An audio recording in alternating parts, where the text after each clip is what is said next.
Hello everyone, welcome to my channel.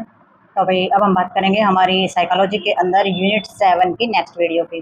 ठीक है, तो नेक्स्ट जो हमारा टॉपिक है इस वीडियो के अंदर ये रहेगा development of intelligence and determinants.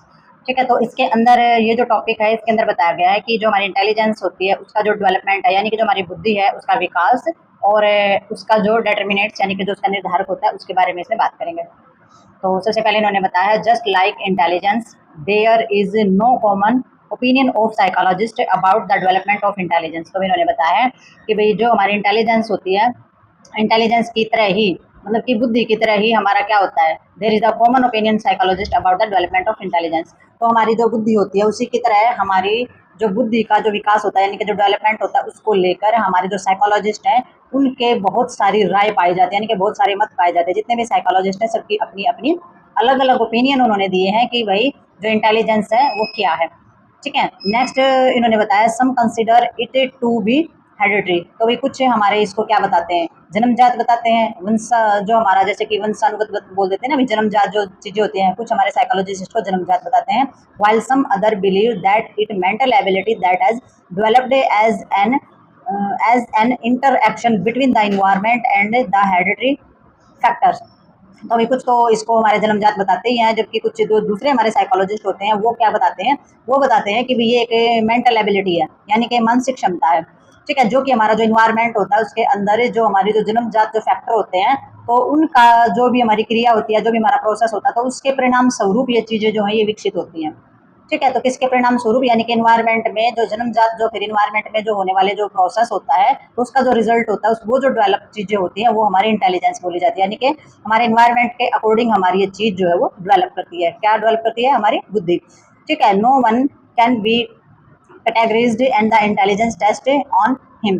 तो अभी इसमें बताया भी किसी को भी मतलब जो इंटेलिजेंस होती है उसका अगर टेस्ट करना है यानी कि टेस्ट के आधार पर उसको मतलब कि अच्छी तरीके से उसका क्लासिफिकेशन नहीं किया जा सकता है। ठीक है, उसकी जो कैटेगरीज होती हैं वो नहीं की जा सकती। हेरिडिटरी, इन्वायरमेंटल से and certain other environment have an importance role in the development and intelligence behaviour. Some of these are discussed below. तो भाई इनका कहना ये है कि जो हमारी जो बुद्धि है तो उसका जो भी मतलब किसी तरीके के टेस्ट के आधार पर उसकी कैटेगरी हम नहीं कर सकते हैं। इसमें जो हेरिडिटी यानी कि जो जन्मजात हमारा इन्वायरमेंट है और कुछ दूसरे फैक्टर हमारे रहते हैं, तो उसमें जो इन्वायरमेंट के अकॉर्डिंग जो बिहेवियर रहता है, ठीक है, तो इन्वायरमेंट के अकॉर्डिंग जिस भी तरीके का इंटेलिजेंट बिहेवियर जो हमारा रहता है यानी कि एक बुद्धिमान बिहेवियर व्यवहार जो हमारा रहता है तो उसका जो डेवलप होता है उसमें बहुत ही महत्वपूर्ण भूमिका ये चीजें हमारी निभाती है। यानी कि बुद्धिमत्ता का व्यवहार जो हम करते हैं ना तो उसमें सारी की सारी चीजें बहुत अच्छा रोल निभाती है। हम कैसे इन्वायरमेंट से हैं, कैसी जगह पर हम रहे हैं और जन्मजात हमें कैसे संस्कार और कैसे चीजें दी गई हैं, तो वो सारी की सारी हमारी किसमें झलकेगी, हमारी इंटेलिजेंट बिहेवियर के अंदर वो चीजें हमारी दिखाई देंगी।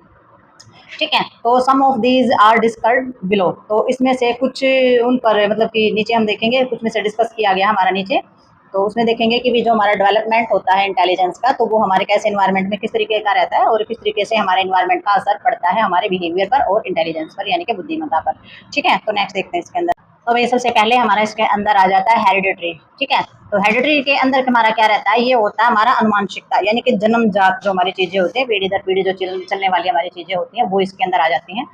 तो इसमें हमारा इन्होंने बताया कि intelligence a deeply related with the hereditary because the child of the inherited a number of character for his parents through of chromosomes.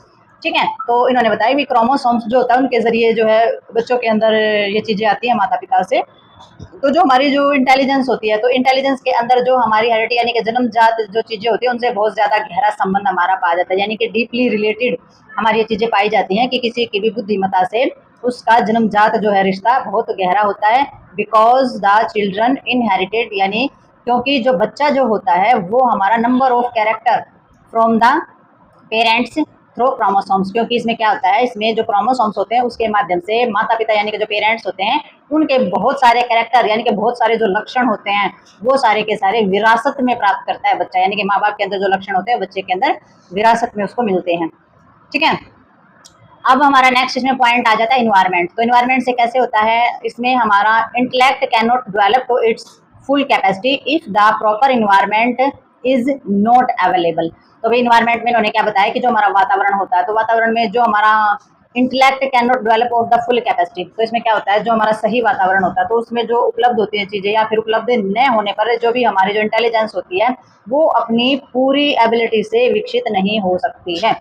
ठीक है, यानी कि इन्वायरमेंट एक ऐसी चीज़ होती है जिसमें अगर इन्वायरमेंट में हमें कुछ चीज़ें उपलब्ध नहीं होती है ना तो वो उसकी जो पूरी एबिलिटी होती है ना वो भी अच्छे से डेवलप नहीं हो सकती है। यानी कि किसी भी चीज़ को डेवलप करने के लिए उसके लिए इन्वायरमेंट देना, वातावरण देना बहुत ज़्यादा ज़रूरी होता है।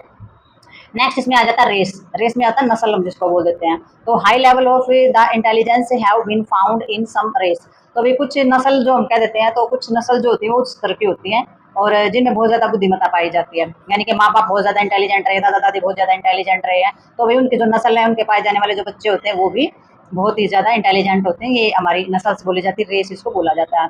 नेक्स्ट होता है सेक्स। सेक्स में क्या हो जाता है, some studies indicate that the boys and more intelligent while some other have found that girls have better mental ability in some areas in the controversial issue। तो भाई इन्होंने बताया है कि भी सेक्स के आधार पर यानी कि लिंग के आधार पर कुछ जो स्टडीज हैं उसमें ये पता चलता है कि भी जो लड़के होते हैं वो अधिक इंटेलिजेंट होते हैं। ठीक है, तो बॉयज जो है वो ज़्यादा इंटेलिजेंट होते हैं। और जबकि कुछ जो दूसरी हमारी स्टडीज है उनमें पाया गया है कि कुछ क्षेत्र ऐसे हैं जहाँ पर लड़कियों की मेंटल एबिलिटी जो है वो बहुत ज़्यादा बेहतर है। ठीक है, तो ये जो है वही ये कंट्रोवर्शियल इशू है, यानी कि इस पर ये विवाद जो है छिड़ा ही रहता है। मतलब कुछ एरियाज ऐसे हैं जहाँ पर बॉयज ज़्यादा इंटेलिजेंट पाए गए और कुछ एरियाज ऐसे हैं जहाँ पर गर्ल्स ज़्यादा इंटेलिजेंट पाई गई है, उनकी मेंटल एबिलिटी जो है वो ज़्यादा पाई गई है। ठीक है, तो इसमें हम किसी इस मुद्दे पे नहीं पहुंच सकते हैं कि लड़के इंटेलिजेंट होते हैं, लड़की सभी की अपनी मेहनत और इन सभी चीज़ों पे ये चीज़ें हमारी डिपेंड करती हैं कि भाई उसकी मेंटल एबिलिटी वो कैसे इन्वायरमेंट में रहती है, कहाँ उसका ऐसा डेवलप हुआ है, जन्मजात उसे क्या चीज़ें मिली है, तो इन चीज़ों पर ये चीज़ें डिपेंड करती हैं। नेक्स्ट हमारा आ जाता है birth order and date of birth. तो भी बर्थ ऑर्डर और डेट ऑफ बर्थ का मतलब हो जाता है कि भी जन्म का जो संख्या होती है या फिर जो उसकी जन्म तिथि होती है। ठीक है, तो इसमें studies have show that of the first child is the comparatively more intelligent. Similarly people born of some specific mount specific जो मंथ होता है are more intelligent through there is no frame reason and the conclusion available about this points.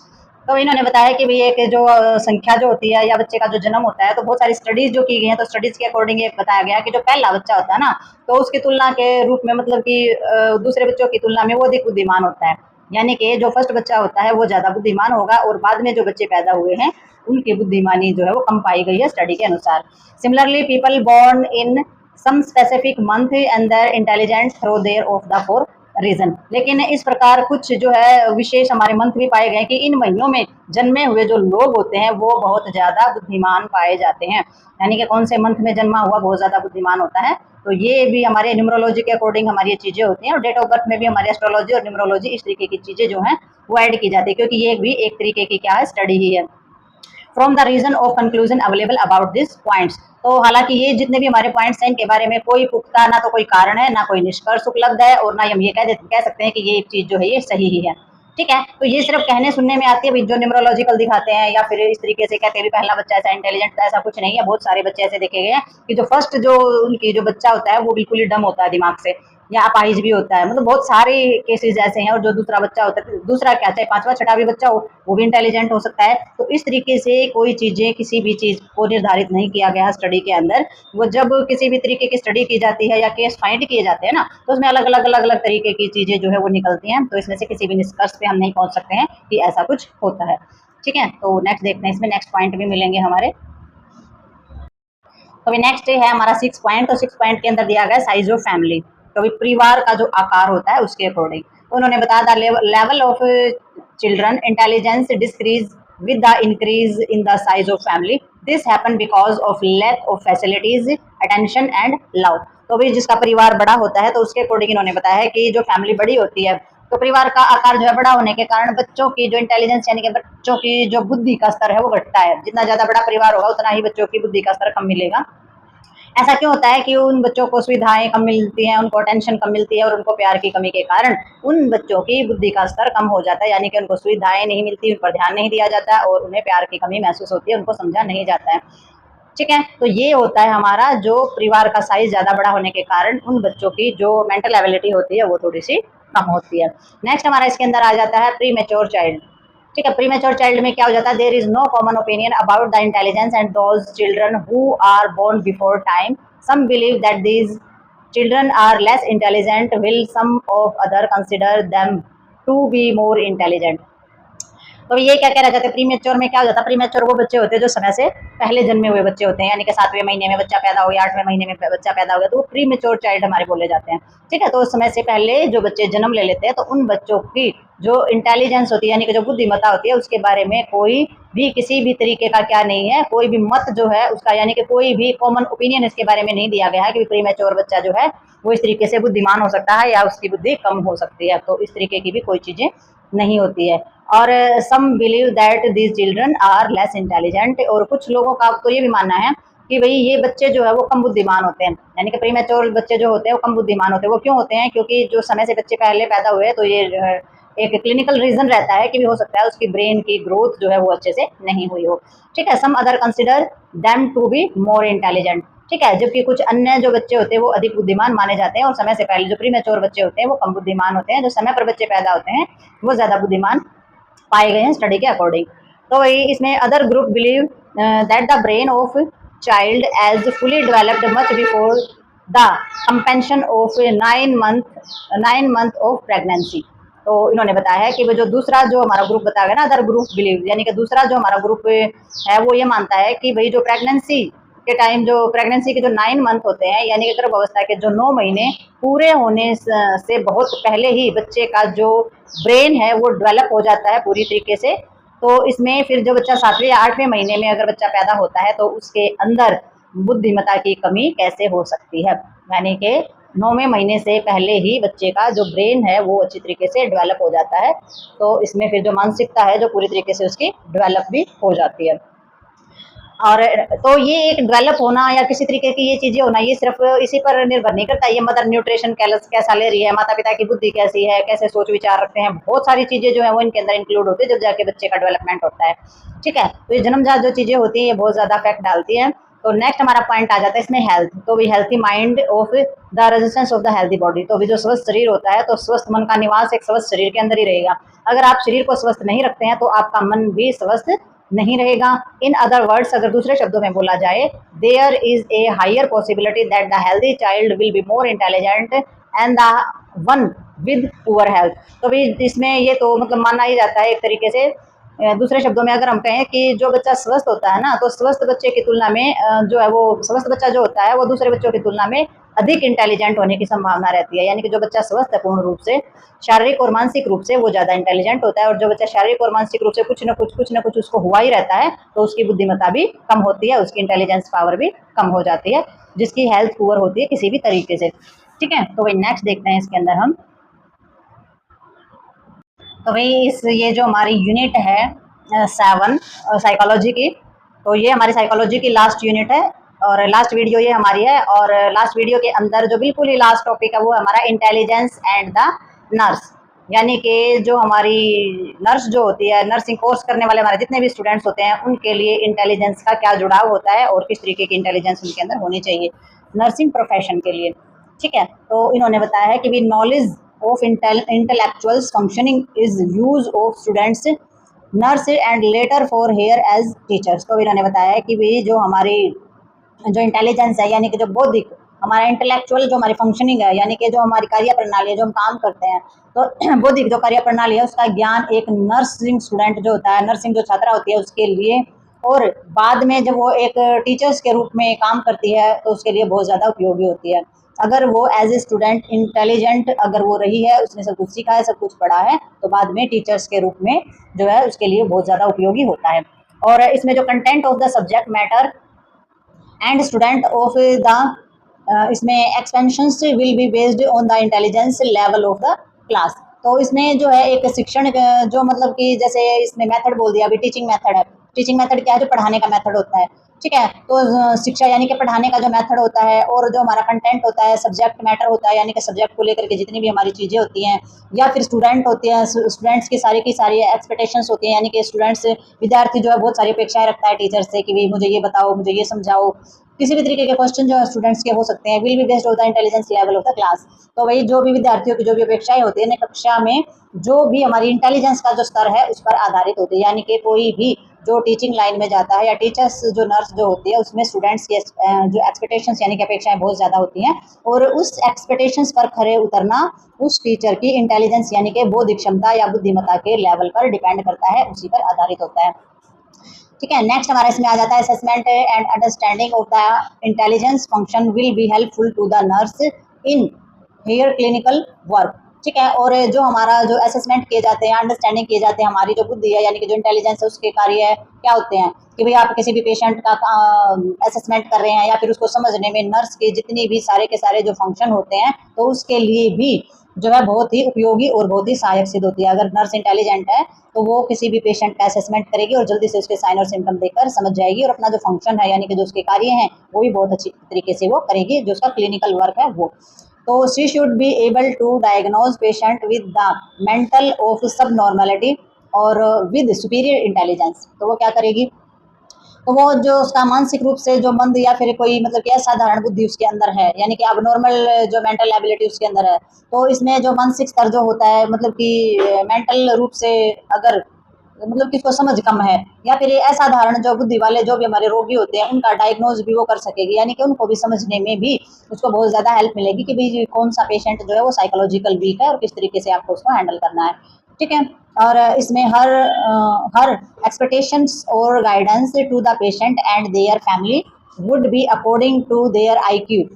ठीक है, तो वो क्या करेगी इसमें उसके अंदर कोई भी पेशेंट है या फिर उसका जो परिवार है तो उसमें दी जाने वाली सारे के सारे जो एक्सप्लेनेशंस होते हैं तो उसमें क्या करेगी वो उसको अच्छे तरीके से बताएगी, सारा का सारा मार्गदर्शन करेगी, और जो इंटेलिजेंस के अनुसार ही वो सारे के सारे काम जो कर पाएगी। जितनी उसकी बुद्धि होगी वैसे ही तो बातें वो बताएगी, वैसे ही तो गाइडेंस करेगी पेशेंट को और उसके परिवार को।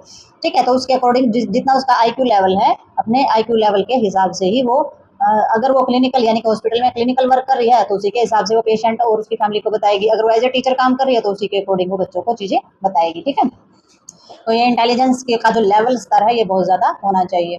तो इसमें in disease like of the neuro sympathetic disorder और एपिलेप्सी या फिर हमारे psychiatric disorder and in some endocrine disorder assessment of the intelligence is one great assistance there the management. तो अभी इन्होंने बताया कि वही जो हमारे न्यूरो साइकेट्रिक जो डिसऑर्डर होते हैं यानी कि तंत्रिका की से संबंधित यानी कि हमारे नर्वस सिस्टम से संबंधित हमारी जितनी भी अबनॉर्मलिटी होती हैं। ठीक है, और जैसे कि हमारी एपिलेप्सी हो जाता है, मिर्गी के दौरे वगैरह आना। ठीक है, और जितने भी हमारे साइकेट्रिक डिसऑर्डर होते हैं यानी कि मानसिक विकार हमारे जितने भी रहते हैं, तो सम एंडोक्राइन डिसऑर्डर और वही एंडोक्राइंस में हमारा क्या होता है ग्लैंड्स वगैरह के सिक्रेशंस में अगर किसी तरीके की अबनॉर्मलिटी हो जाती है तो असेसमेंट ऑफ इंटेलिजेंस, तो इन सभी विकारों का और जो बीमारी होती हैं तो उनमें वही इंटेलिजेंस यानी कि बुद्धि का आंकलन और उसके सारी की सारी जो मैनेजमेंट होती हैं उसमें बहुत ज़्यादा मात्रा में ये हेल्प करती है इंटेलिजेंस। यानी कि इन सभी बीमारियों को समझने के लिए अब जो एंडोक्राइन डिसऑर्डर उनका बाहर से नहीं पता चलता है क्योंकि वो इंटरनल फंक्शन हो गया, नर्वस सिस्टम का बाहर से नहीं पता चलेगा। आप बाहर से क्या देख पाओगे, अगर आपकी इंटेलिजेंस कम है तो आप बाहर की चोट देख पाओगे, बाहर कोई चोट नहीं लग रही है, अंदर के क्या सिम्टम होते हैं, अंदर क्या कहाँ पेन है, किस तरीके की दिक्कत हो सकती है, वो आपको तभी पता लगेगा जब आपका आईक्यू लेवल, आपकी इंटेलिजेंस पावर, आपकी नॉलेज अगर आपने गेन की है तभी आपको ये सारी की सारी चीज़ों के बारे में पता चलेगा। तो नर्स के लिए इंटेलिजेंस जो है बुद्धिमत्ता जो है बहुत ही ज़्यादा जरूरी होती है। बुद्धिमत्ता ये नहीं है कि जन्मजात मिल गई, आप अपनी बुद्धि का स्तर जो है लेवल जो है वो बढ़ा सकते हैं। बुद्धि का अगर आप पढ़ोगे ही नहीं तो आपका बुद्धि का लेवल जो है वो जीरो रह जाएगा, और आप अगर पढ़ोगे मेहनत करोगे बार बार मेहनत करोगे तो आपकी बुद्धि का स्तर भी 100% हो सकता है। ठीक है, तो इसलिए ये नहीं है कि जन्मजात कमी होती है किसी में, अगर आप मेहनत करते हैं और चीज़ें सीखते हैं तो डेफिनेटली आप अपनी इंटेलिजेंस पावर और इंटेलिजेंस लेवल को ज़्यादा कर सकते हैं। ठीक है, तो नेक्स्ट देखते हैं इसमें हम। तो नेक्स्ट इन्होंने बताया understanding the development of intelligence in babies and children is another challenge for the nurse. तो भाई एक जो नर्स होती है उसके लिए बहुत ही बड़ा चैलेंज हो जाता है किसको समझना, जो बिल्कुल छोटे शिशु होते हैं, अब क्यों रो रहा है, कैसे रो रहा है, उसको समझना, या बच्चे की बुद्धि का जो डेवलपमेंट होता है उसको समझना एक नर्स के लिए जो है क्या हो जाता है, चैलेंज हो जाता है, एक चुनौती हो जाती है। ठीक है, क्यों, क्योंकि नर्स का लेवल जो है वो थोड़ा सा नीचे होता है और जो डॉक्टर होते हैं उनका लेवल जो है बुद्धि का वो थोड़ा सा और ऊपर होता है क्योंकि उन्होंने और ज़्यादा नॉलेज गेन की हुई होती है उस बारे में, तो ये थोड़ा सा फर्क रह जाता है। Babies are children should be the closely observe for the abnormalities and for very high और वेरी लो इंटेलिजेंस लेवल। तो इसमें क्या रहता है कि वही जो बच्चे जो होते हैं, जो छोटे बच्चे जो हमारे रहेंगे, शिशु जो होते हैं, उनमें जो अबनॉर्मलिटी और जो इंटेलिजेंस है वो बहुत ही उच्च या फिर बहुत ही कम स्तर की जो है वो रह सकती है, तो उसकी जो है निगरानी जो है बहुत ही बारीकी से की जाएगी। तो बारीकी से उसकी जब देखी जाएगी ना, तो इंटेलिजेंस लेवल जो होता है ना, बहुत ही उसका बारीकी से अगर आप परख करोगे तो ही आपको अंदाजा हो पाएगा कि भी प्रॉब्लम्स क्या है। When cry for older children, it is important of the understand how they child intelligence develop with year. तो वही इसमें जो होता है, मतलब कि जो बड़े बच्चे होते हैं उनकी अगर किसी तरीके की केयर करते समय तो उनको समझना बहुत ज़्यादा महत्वपूर्ण हो जाता है, क्योंकि बच्चे की जो बुद्धि होती है वो मतलब कि कुछ जो साल होते हैं उसके साथ जो डेवलप होना स्टार्ट हो जाती है। यानी कि ऐसा बच्चा जो थोड़ा सा बड़ा हो गया है तो उसको समझना बहुत ज़्यादा ज़रूरी होता है, क्योंकि जब जैसे जैसे बच्चा बड़ा होता जाता है वैसे वैसे ही उसकी जो ब्रेन यानी कि जो उसकी बुद्धि होती है, इंटेलिजेंस होती है, उसका स्तर भी बढ़ता चला जाता है। और the mildly mentally of returned with the response of accept responsibility of themselves in they are given the right kind of the encouragement environment and an opportunity to learn। तो भाई इसमें जो है सही तरीके से अगर आप जो है रिस्पॉन्स सही तरीके से जो मेंटली जो चीज़ें होती हैं हमारी, उसका जो अच्छे तरीके से अगर रिस्पॉन्स होता है, प्रोत्साहन दिया जाए, इन्वायरमेंट में सीखने का अवसर जो है वो उसको दिया जाए, अपॉर्चुनिटी जो यानी कि अपॉर्चुनिटी टू लर्न, अगर वातावरण में सीखने का जो अवसर है वो दिया जाए, और बिल्कुल ही हल्के फुल्के तरीके से जो उसकी मेंटल एबिलिटी जो कम है यानी कि मानसिक जो मंदता वाले जो हमारे बच्चे होते हैं वो भी किसी न किसी तरीके की जो रिस्पॉन्स होते हैं वो जरूर देते हैं। ठीक है, और जो अपने लिए जो जिम्मेदारियां होते हैं वो भी स्वीकार करेंगे। ठीक है, तो कहने का मतलब ये है कि जो बिल्कुल ही कम मंदता वाले बच्चे होते हैं अगर उनको प्रोत्साहन करो, ऐसे इन्वायरमेंट में रखो कि उनको चीज़ों को सीखने के अवसर मिले, तो जो मानसिक रूप से जो बिल्कुल मंद बच्चे होते हैं वो भी थोड़ी बहुत प्रतिक्रिया देने स्टार्ट कर देते हैं और अपनी स्वयं की जिम्मेदारी जो है वो स्वीकार करते हैं। यानी कि ऐसे हैंडीकैप्ड बच्चे जिनके लिए विशेष तौर पर अलग से स्कूल होते हैं, उनसे क्रिएटिविटी कराई जाती है, एक्टिविटी कराई जाती है, सिखाई जाती है, तो वो धीरे धीरे चीज़ों का रिस्पॉन्स भी करते हैं, सीखते भी हैं, चीज़ों को पहचानते भी हैं। ठीक है, तो इस तरीके से हमारी जो नर्स जो होती है उसको पता होना चाहिए कि किस तरीके का बच्चा, किस तरीके की मानसिक स्थिति उसकी है, किस तरीके की इंटेलिजेंस पावर उसके अंदर है, तो उसका उसी तरीके से वो ख्याल रखेगी, उसी तरीके से असेसमेंट जो है या आइडेंटिफाई जो है वो उसको करेगी। तो नेक्स्ट देखते हैं इसमें हम। तो भी नेक्स्ट हमारा इसके अंदर आ जाता है कि we recognize individual level intelligence in your different professionals colleagues and coworker is also important of the communicating with them.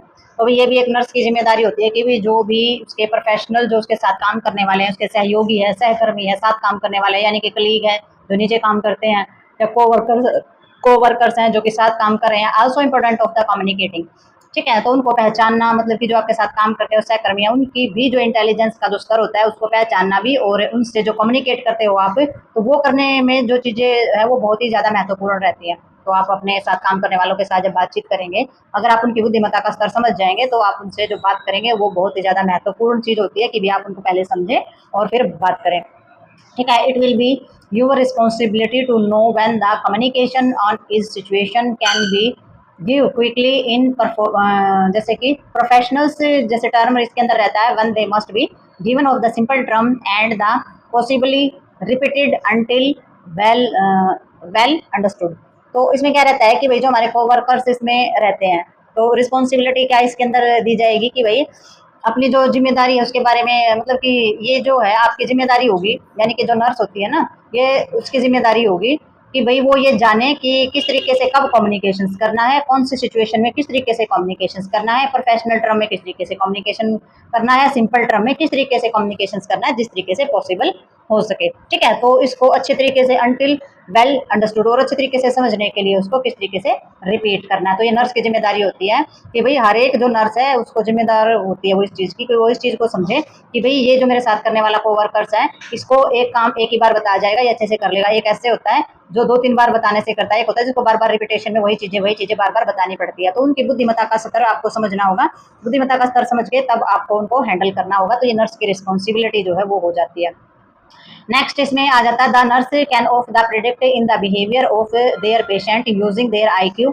तो इसमें क्या होता है, जो नर्स जो होती है ना वो अपने मरीज का जो व्यवहार होता है उसका जो अंदाजा होता है वो उसकी बुद्धि यानी कि जो उसका IQ लेवल है उसके आधार पर लगा सकती है। तो नर्स जो है वो प्रेडिक्ट कर सकती है कि जो पेशेंट है वो इस तरीके का बिहेवियर कर रहा है तो उसकी बुद्धिमत्ता का स्तर जो है वो कितना है, किस तरीके से बातें कर रहा है, तो साफ पता चल जाता है। If the patient is mentally subnormal she must prepared to listen not very intelligent conversation from him. तो अब इसमें क्या रहता है कि अगर मरीज जो है वो मानसिक रूप से मंदबुद्धि है, ठीक है, सब नॉर्मल है, बिल्कुल ही मेंटली सब नॉर्मल है, यानी कि मंदबुद्धि वो है। सी मस्ट प्रिपेयर लिसन नॉट, तो इसमें जो नर्स होती है उसे कम बुद्धिमानी वाली जो बातें होती हैं वो सुनने के लिए तैयार रहना चाहिए। नर्स को ये नहीं कहना चाहिए तू पागल है, तू ऐसी बातें क्यों कर रहा है, तुझे ऐसी बातें नहीं करनी चाहिए, ऐसा कुछ नहीं है। जिस तरीके जो उसकी बुद्धि का स्तर है वो सुनने के लिए नर्स को रेडी रहना चाहिए कि हाँ भैया मंदबुद्धि है तो ये ऐसी स्तर की और इसी लेवल की जो है वो बातें करेगा। ठीक है, तो intelligent conversation from him. Similarly, if a person is very intelligent, he is like to be sensitive and the demanding too many explanation about his disorder and will need a very considerate behavior from the nurse. तो भाई इसमें जो है अगर कोई भी व्यक्ति जो है वो बहुत ही क्या है इंटेलिजेंट है, ठीक है। If a person very intelligent, अगर कोई इंसान जो है कोई व्यक्ति जो बहुत ही ज्यादा इंटेलिजेंट है, he is likely the sensitive of the demanding, ठीक है, तो वो संवेदनशील होने की संभावना रखता है क्योंकि वो छोटी छोटी चीजों पे बहुत ज्यादा इंटेलिजेंट है, छोटी छोटी चीजों पे सोचेगा भी, वो डिमांडिंग भी होगा, वो संवेदनशील भी बहुत ज्यादा होगा। Too many explanation about is disorder, तो वो क्या करेगा, वो सारी की सारी जो उसकी समस्याएं होती है ना उसके बारे में बहुत अधिक जो आपसे सवाल करेगा और बहुत अधिक बातें आपसे पूछेगा और सारा का सारा ही कहेगा भी इस चीज के बारे में बताओ, इस चीज के बारे में बताओ, इस चीज के बारे में बताओ। क्यों? क्योंकि उसकी बुद्धि का लेवल ज्यादा, वो हर चीज को समझना चाहता है, हर चीज को जानना चाहता है। ठीक है, तो वो सेंसिटिव भी मिलेगा, वो डिमांड भी करेगा, वो एक्सप्लेनेशन की डिमांड भी करेगा कि भाई स्पष्टीकरण दो मुझे, जो बीमारी हुई है वो क्यों हुई है, इसका क्या रीजन है, ये कब ठीक होगी, ये कितने दिन में ठीक होगी, इसको मैं कैसे हैंडल कर सकता हूँ, क्या मैं घर पे कुछ कर सकता हूँ। तो वो जो ऐसे लोग होते हैं वो सेंसिटिव भी होते हैं और बहुत ज्यादा डिमांडिंग भी होते हैं। Disorder and will needed of the very और considerate behaviour from the nurse, तो अपनी जो समस्याएं होती है उसके बारे में बहुत अधिक स्पष्टीकरण तो मांगे ही मांगेगा और नर्स को उसके प्रति फिर बहुत ज्यादा कैसा होना पड़ेगा, बहुत ही ज्यादा विचारशील व्यवहार करना पड़ेगा, यानी कि नर्स को उसके साथ बहुत ही ज्यादा सोच समझ कर बातें करनी पड़ेंगी। ऐसे ही जैसे बच्चों को बहका देते हैं, आप वो बोलने के लिए कुछ भी बोल देते हैं, इस तरीके की बातें आप उस इंसान के साथ नहीं कर पाएंगी। आपको बहुत ही क्या करना पड़ेगा, आपका जो कंसिडरेट बिहेवियर है ना नर्स का, वो यूज करना पड़ेगा, यानी कि आप बहुत सोच समझ कर कहेंगे ना, वो तुरंत बोल देगा नहीं आप ये गलत कह रही, इसका मतलब आपको पता नहीं है। तो कहने का मतलब ये है कि अगर इस तरीके के इंसान होते हैं जो बहुत ज्यादा इंटेलिजेंट होते हैं, बुद्धि का स्तर जिनका ज्यादा होता है, तो वो संवेदनशील मिलेंगे, डिमांडिंग मिलेंगे और आपको बहुत ही ज्यादा सोच समझकर बहुत ही विचारशील व्यवहार जो है वो उसके साथ करना होगा। ठीक है, तो इसमें जिस भी तरीके के पेशेंट होते हैं, जिस भी तरीके के फैमिली मेंबर्स होते हैं, आपका बिहेवियर जो है उसी के तरीके से होना चाहिए। तो एक नर्स के अंदर इतनी इंटेलिजेंस होनी चाहिए कि वो बीमारियों को समझ पाए, सबके व्यवहार को समझ पाए, डॉक्टर है, साथ काम करने वाले हैं, या फिर पेशेंट है या पेशेंट के अटेंडेंट्स हैं, कोई भी है, तो हर किसी को समझने की बौद्धिक क्षमता उसके अंदर होनी चाहिए। मंदबुद्धि पेशेंट है तो उसको समझने की बौद्धिक क्षमता होनी चाहिए, असेसमेंट करना, सारी चीज़ों को एक्सप्लेनेशन करना, तो सारी के सारी जो चीज़ें हैं जो क्वालिटी नर्स के अंदर होनी चाहिए वो सारी की सारी आपके इसके अंदर काम करेंगी। इसीलिए जो नर्स होती है उसके लिए साइकोलॉजी सब्जेक्ट जानना बहुत ज़्यादा जरूरी है, साइकोलॉजी के बारे में जानना बहुत ज़्यादा इंपॉर्टेंट होता है। तो ये जो हमारी जो साइकोलॉजी का जो टॉपिक है ये भी कंप्लीट हो गया। उसके साथ साथ जो हमारी साइकोलॉजी की जो बुक है, बिहेवियरल साइंस का पार्ट है ये हमारा 1, तो बिहेवियरल साइंस का जो आपका एग्जाम होता है तो उसी का पार्ट है ये 1 साइकोलॉजी। तो ये हमारा आज होता है कंप्लीट। तो मिलते हैं नेक्स्ट वीडियो में और नेक्स्ट पार्ट सोशियोलॉजी के साथ और सोशियोलॉजी की यूनिट 1 के साथ। तो तब तक के लिए like share subscribe and comments जरूर करें। Bye bye.